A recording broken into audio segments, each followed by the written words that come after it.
This week we're going to explore the topics of culture and ethnicity. Next week is looking at immigration, and so there's a lot of overlap between these 2 weeks. So when we think about cultural differences, it's interesting to look at the differences and the commonalities between and within cultures. And so we talk about those as subcultures. And this idea of subculture is really dependent on the scale at which you examine an area. So we could look at the United States as a whole, and then the subcultures might be regionally different, or they might be political subcultures, or they could even be economic subcultures. In Eugene, there's a group of young adults who hang out at the bus station, and that could be considered kind of a subculture in Eugene. So when we think about cultures, one way to start to identify and talk about cultures is by discussing the difference between the material and the non-material traits. So material traits are things that you can actually touch. So it would be clothing, tools, computers, the technology that's built, musical instruments. Architecture is a trait of a material trait. Non-material trait are the intangibles, the values, the beliefs, and the stories that people tell. We also can look at culture in terms of popular culture, folk culture, traditional culture, and I included indigenous culture this term in that discussion. So going back to the way we can identify culture is through regions. And so when you look at formal cultural regions in the United States that are folk cultures, you can identify several specific regions where you would find a core group practicing some kind of specific cultural trait. So you can look at, the Latino or Mexican cultural areas or regions would be along the California, Arizona, New Mexico, and Texas borders. You might see a French-Canadian culture practice in the Acadian culture is the French-Canadian culture, practice in the toe of Louisiana. You can see just different cultural groups that support kind of a folk or historic culture. In Oregon, there is a group of Russian immigrants that represent an older culture called the Old Believers, and this is a Russian Orthodox culture that has a very distinct presence on the landscape in Woodburn. You can also look at cultures as in folk culture versus popular cultures. And so then we can think about the different traits, how you would identify the two cultural groups. So how do folk cultures make a living? How do popular cultures make a living? And you had this in your reading. What are the family systems like? This is a common exam essay question that I really want you to think about, that folk cultures tend to be more individualistic as far as apart from the main society, and yet their skills are multi-level. So somebody living in an agricultural setting in a folk culture would be able to make things with wood. They also would maybe be good at growing things and animal husbandry, and also then that would have a need for being able to medically take care of animals. So people would have multiple tasks that they were good at. As opposed to popular culture, where we have gotten very specialized in our skills. At the university, there are people who are in the geography discipline, but they teach one small subsection of geography, where historically, if you taught geography, you would teach all aspects of geography. Same with our medical. We have generalists, but most physicians are specialists in one area. So, popular cultures tend to have families that are not as strong. They're not as cohesive. We're spread all over the place. Our rules are enforced by outside agencies. We have truant officers who make sure kids go to school. In a folk culture, an indigenous culture, that would not be the case. Those rules would be enforced by some kind of religious or family hierarchy. So I really want you to be able to discuss those differences. Another major difference between popular culture and folk indigenous culture is this idea of diffusion. And so if the hallmark of popular culture is change, with folk culture, the hallmark is keep it the way it was. So tradition, history, old values are what are important. And so with popular culture, expansion, diffusion, the media is how things are moved and ideas are communicated. With folk culture and indigenous culture, there might be some relocation diffusion, but very little cultural spread. You can see this when you can look at historic buildings that might evoke kind of a sense of folk culture, and yet there's a very modern aspect of that. Kind of an interesting story of hierarchical diffusion is the story of Walmart, which actually practiced a reverse hierarchy. Instead of going from large city to large city, they went from small little mom and pop communities, and in a way were responsible for the decline of small markets and in small towns, small stores. And then after they went all over in small areas, they moved to larger areas and then to major urban areas. So very different hierarchy where they really focused on rural communities as opposed to modern culture. So here's an idea kind of comparing folk culture and pop culture as far as the technology and the process in farming. And you can see in the upper left-hand corner, folk culture is practicing a very traditional way, traditional technologies, and popular culture is modernization and automation. So there's two videos that I want you to watch. The first video is by Carl Horner, who talks about In Praise of Slowness, really talks about the benefits of a slow lifestyle and some of the problems he believes we have in our modern culture. And the second video is a silly little video, I think it was produced in 2007, called The Mean Kitty. And I'd like you to watch that and think about how could that be just the hallmark of popular culture. It just completely exemplifies popular culture.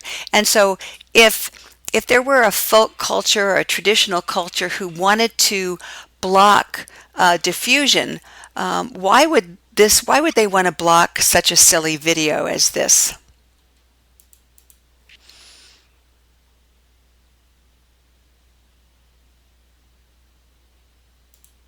We can look at other cultural regions having to do with folk and popular culture.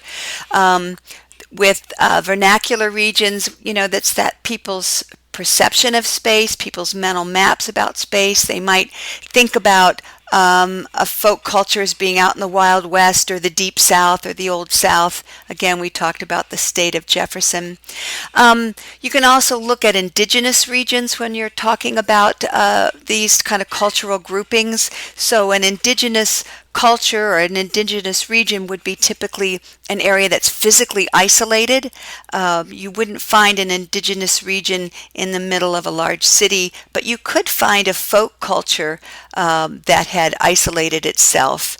But indigenous cultures tend to live in their original homeland, deserts, mountains. There's much less access for media, transportation.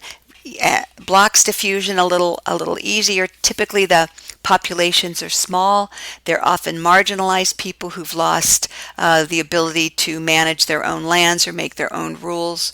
And so I think there was also a lot of discussion about that in the reading. One of the hypotheses I'd like you to be able to discuss is this convergence hypothesis as a result of globalization, and how Wilbur Zielinski's idea of placelessness plays into that. So that how is that important, or how does that have an impact on people's lives? Another part of popular culture is this increased leisure time. Folk culture may have a slower pace, but they don't have designated leisure time. You don't quit taking care of the animals because it's Sunday in folk cultures or indigenous cultures. Popular culture is also more mobile. That mobility, I have family in Indiana, in Virginia, in New Mexico, and here, and it really does kind of weaken that attachment, which apparently is one of the reasons that pets are so well taken care of in the United States, and why pets now have human names. I guess pets used to be called Spot and Fluffy, and now they're Joe and Mary. So it's an interesting change as popular culture how do we replace those attachments? The other thing that's interesting in popular culture is popular names of children based on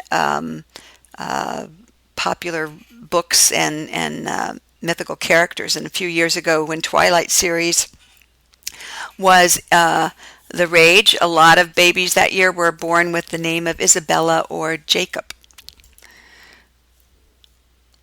So going back to Zielinski's discussion of placelessness, the idea is that regionally the variety in places is diminished or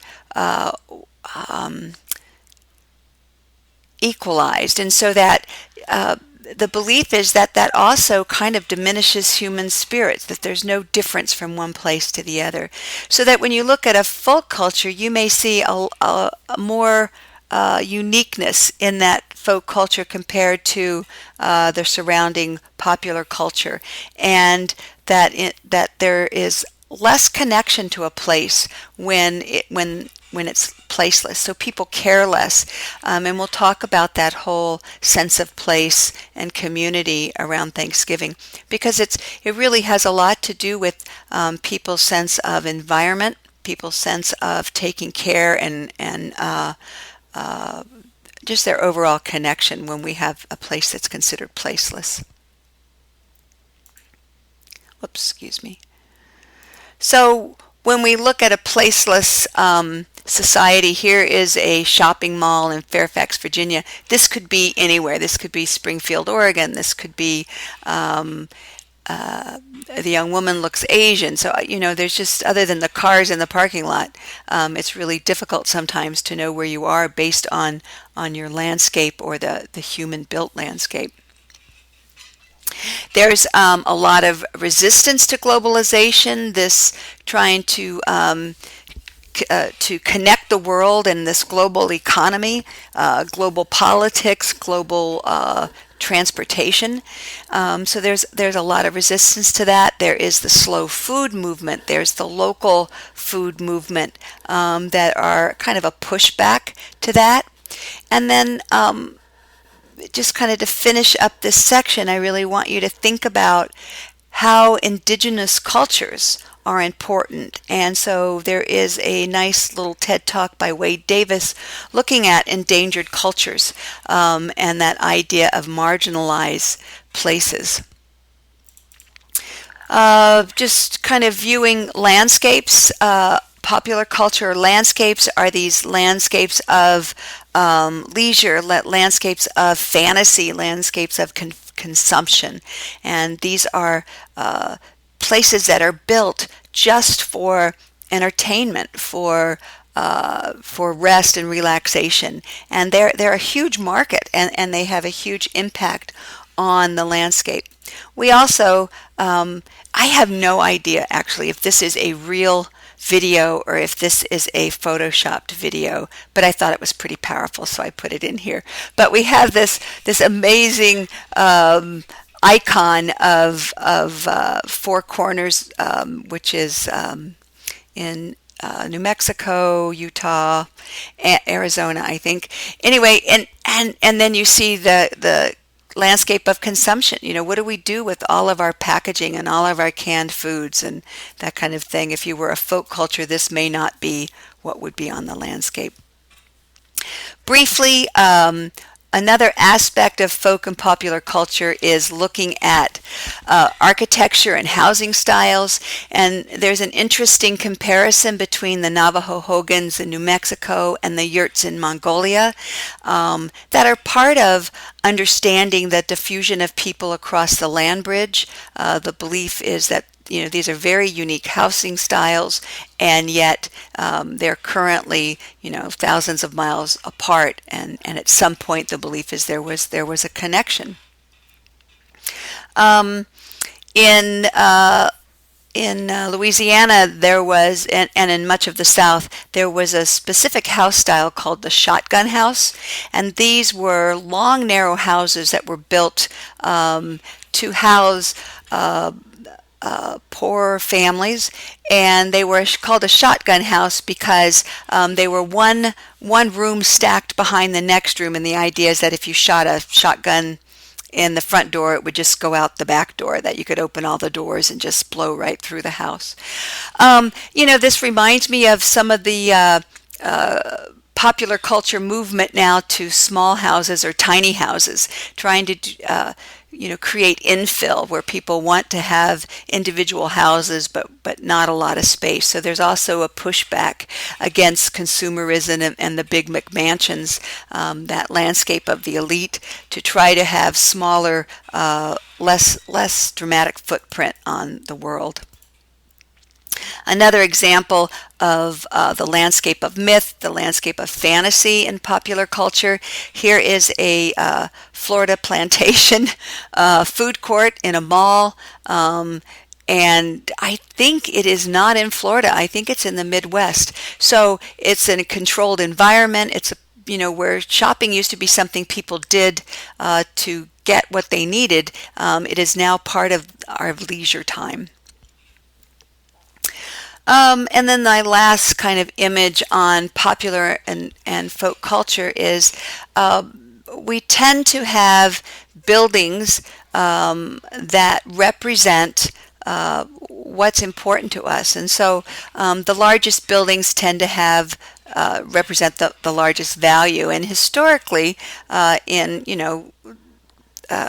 European culture, the churches were the biggest buildings, and over time then banking institutions have been the biggest buildings, and here our sports arenas are often some of the biggest buildings, which really focuses the value of a culture, what they think is the most important piece of a culture. And all of that just really kind of wrapping up the idea of globalization. There's a really nice little TED Talk about globalizing the local and localizing the global, kind of talking about how cultures, traditional cultures, how they need to adapt, how they're going to change. So this was a nice little blip about the idea of, are we moving toward a global culture where we all speak the same language, all of our values and norms are kind of being promoted by this idea of Western capitalism? What cultures will die from this? Could we actually get political unity? So it's a really nice thing to think about. So where are we going, and what would be the problem with that? Would it diminish the human spirit if we were all the same? What would we lack in innovation? The second part of this talk then is about ethnicity. And so I want to just start with this concept of race.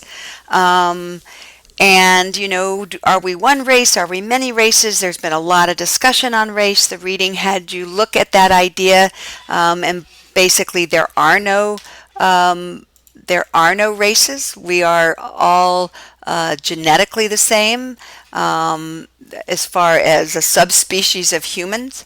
There there's been a lot of work or research done historically to try to identify races. The basis of the genocide in Rwanda was a result of trying to identify the Tutsi and the Hutu ethnicities, and being able to determine that one group was more white and had more value than the other group, set up long-term conflicts between these two groups that blew up in a genocide.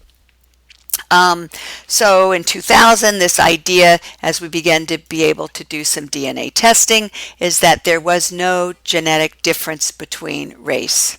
Okay, so we think about race, we talk about race.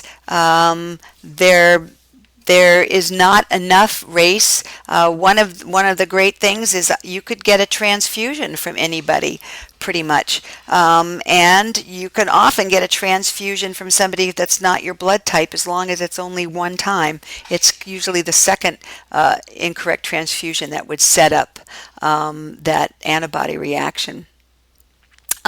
So this idea of race is just a social concept, and it did not exist historically, and it kind of came into view as a way to support the subjugation of other people, or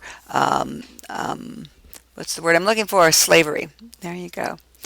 So, so this kind of idea, the difference between race and racism, is that we believe that people's abilities, intellect, are determined by the way they look, and as a group. So we kind of all know that is an old idea. However, that the idea of race continues to be supported by governments, and our government is no different. In the 2010 census, they asked people to identify their race, so they had racial categories. And what was really interesting, years before the 2010 census, people had to choose one race, which was really confusing if you had heritage or ancestors from different ethnic groups, or what people considered biracial. So I think in the 2010 they let people have multiple suggestion or multiple options for choosing more than one ethnic group or race, but they still call it race.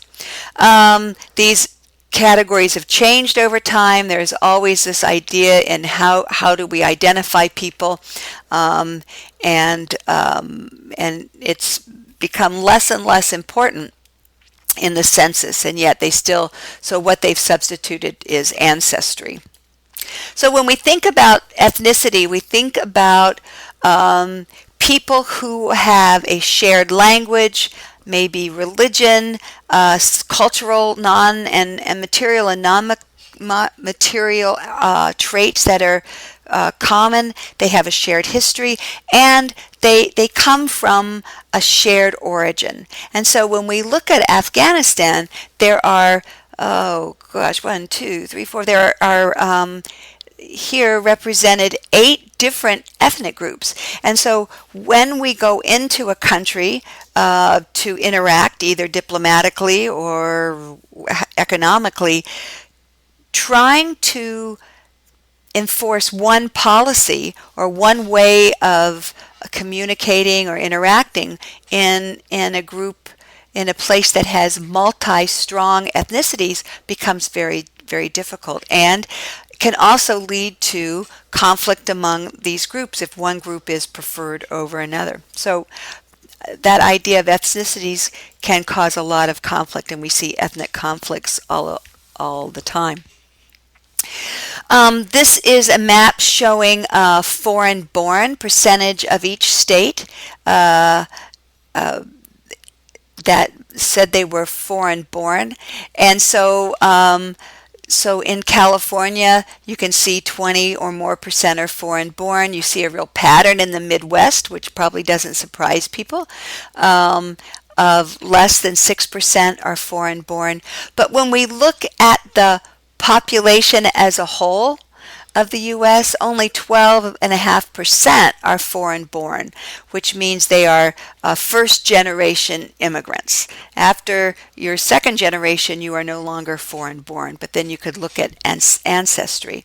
So if we look at the ancestry, in the United States, you see another interesting pattern. You can see that the Germanic ancestry is by far the largest ancestry.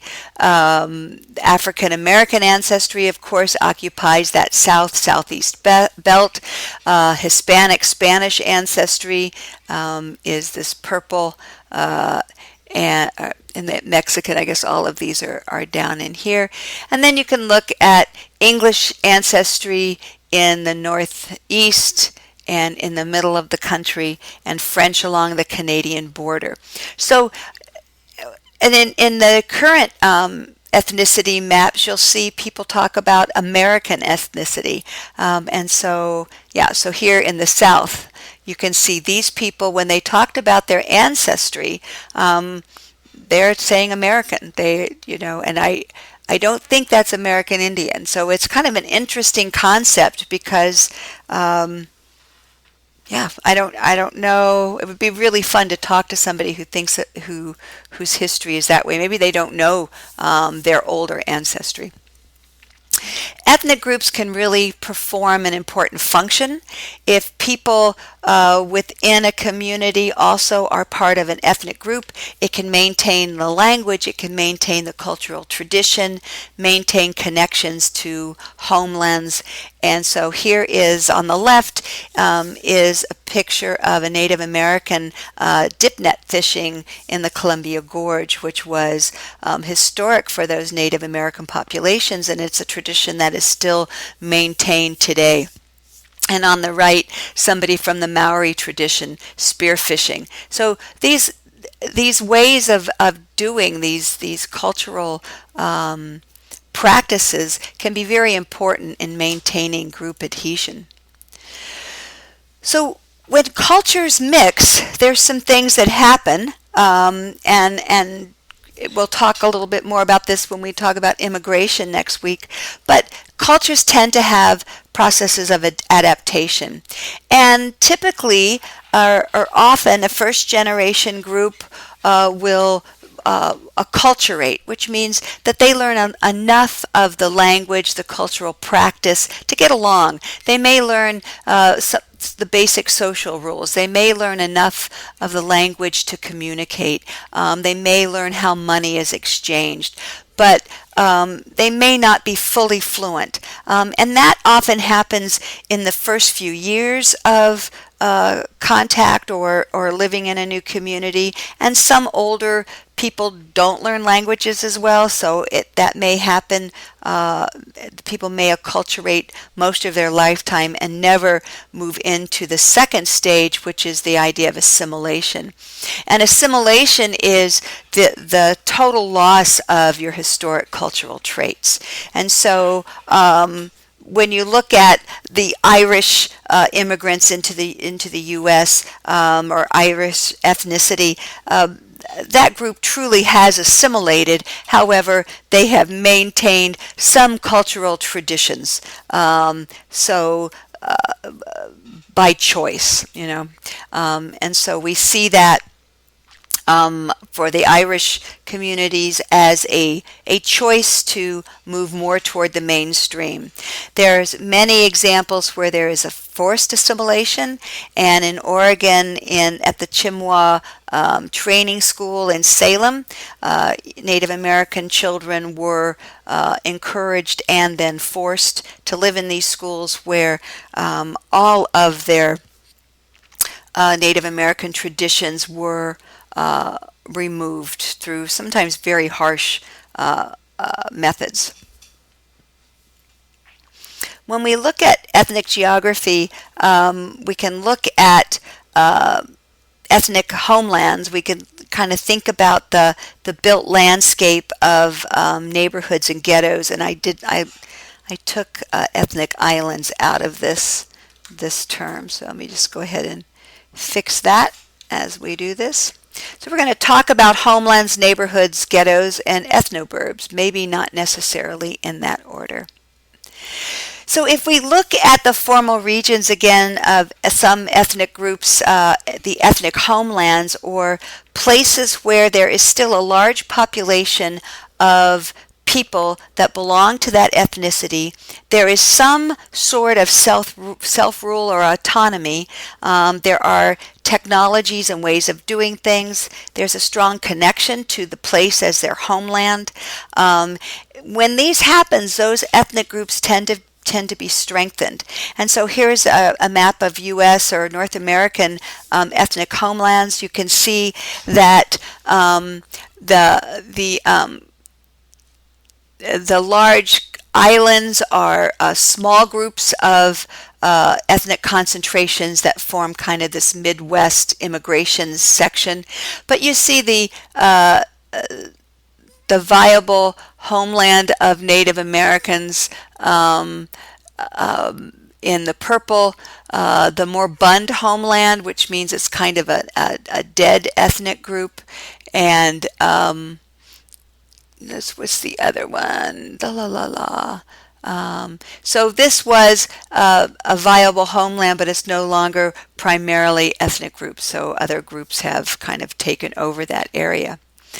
In the mountainous regions between France and Spain, there is a group of an ethnic minority called the Basque, and the Basque people were known for sheep herding, and they have a very distinct language. This connection to this mountainous region is very strong, and their traditional way of life, the buildings that they construct, are all very unique to this area. And the Basques have been ruled by these larger countries at a loss to their connection and their traditions, and so there is a movement called the Basque Separatist Group that is sometimes considered a terrorist group, but this movement to be able to identify this land as a complete individual separate country, which would give them autonomy and rule on this area. So sometimes these functional borders of France and Spain overlay a formal region that can create conflict. The same can be said for the Kurd population, and so the Kurds, there are about 25 million Kurds living in these pink areas in the Middle East, and this Kurdistan is an area that the Kurdish people would like to be able to claim as their own country, and you can see that there are several political areas that have power over this very strong ethnic group. And so there is a Kurdish movement that's fighting in Syria, complicating some of the conflict that's going on right now. So there are refugees from this conflict. There is a movement for Kurdish people to be able to claim that Kurdistan homeland. And then where there is not conflict right now, there is this idea of the Louisiana homeland for the Acadian or the French Canadian communities. And these were identified from a telephone directory and looking at people's last names. And so where there's that common heritage. So as I said before, when an ethnic group can be in close proximity strengthens that ethnicity. And so in urban areas, if you find an ethnic community, it maintains their cohesiveness and their connection. They can use the language. Their families are close. There tends to be resources for food, shopping, medicine that maintain that ethnicity. And so one of those landscapes is called an ethnic neighborhood. This is a voluntary community where people choose to live. Often these are first early generation immigrants, and by choosing to live in these communities, you can maintain your ethnicity while being part of the larger society. Chinatown is a great example of an ethnic community that is not just first generation. There are many generations of Chinese Americans who live in Chinatown. When communities become more affluent, often ethnic neighborhood, people who live in an ethnic neighborhood will move out into the near suburbs, also in concentrations, and those are called ethnoburbs. And so it's kind of just that migration that most people make as they get more affluent. They'll move into a more affluent neighborhood. However, that idea of moving near your friends or moving where people are speaking a similar language, or at least celebrating the same holidays and the same food ways, is very enlightening and supportive. The term ghetto has been used kind of to mean trashy place or less economic desirable place, and it's really a term that meant an area in a city where people were forced to live, and they were either forced politically or forced economically. So in that way, it's really an involuntary residence. People do not particularly want to live in the ghetto, but they often don't have a choice, and this can be a result of conquest of some way or another. This thing is being goofy. So here is an example of the ghetto, the Warsaw Ghetto during the war, where it was a walled area. Jewish people were rounded up, forced to live in that, and that's when we think of the Warsaw Ghetto. I mean, that's what we think of. But you could also think of this as, excuse me, economic ghettos. So the projects in New York and some of the big cities that were meant to house minority populations who had less economic power. So you could say that this is a voluntary residence, that nobody is making them live there, but I would argue the case that it's really involuntary, that there is no other resource for people to move. And when we look at urbanization and growth of cities, we'll look at kind of the marginalizing of people and how they are forced to kind of leave areas for even worse areas. So the other concept then is this idea of environmental racism, which just is kind of a conflict to the term. It should be environmental ethnicity. But often places that are not healthy, sanitation areas of pollution, tend to be in areas where there are more minority populations. So here is an example of places where toxic release facilities are, and then you can see the percent of minority population is in the bright red. So whether this is because minority populations are not going to complain as much, or they don't have the political power, but it does happen. In Eugene, there is an organization called Beyond Toxics that is is working to identify industrial pollution in this Bethel neighborhood, which is more Hispanic, lower income housing, and it's kind of a local example of environmental racism. And there is a video, I skipped this earlier by a woman named Sarah Jones. It's a 19-minute video, and she's a comedian. She works for the UN. She's just amazing to watch. But I think it's a great example when you look at this one woman take on all these different roles. And I would like you to watch this and think about, what would your assumptions be if you saw her not in her first role, but in one of her other roles? What kind of assumptions would you make about her culture and where she was from?